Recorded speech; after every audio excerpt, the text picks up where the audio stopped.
Zach Shermley here with USA Today. I am in the United States Capitol, where it is a very busy news day as we are finally seeing potentially a beginning to an end of the longest federal government shutdown in history. So lawmakers on the Democratic side have struck an agreement in the Senate with Republicans and the White House, according to folks familiar with the matter and some lawmakers. That includes a couple of things. First, the agreement would include a funding measure, shorter term, that fully opens the government through to January 30th. It also would include some full year funding for agencies and programs, including food aid, like SNAP benefits, and veterans benefits.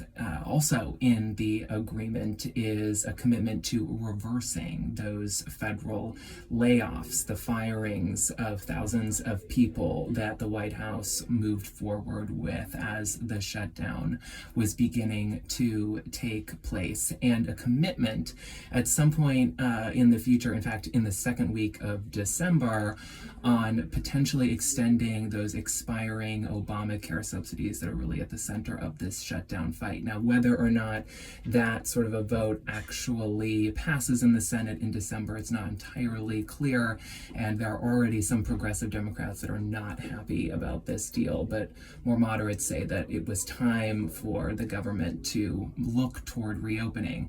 It's still a couple of days, if not longer, before we actually could see the government reopen, and the House of Representatives has to come back after a really long recess in order to make that happen. But a lot of progress here in Congress tonight.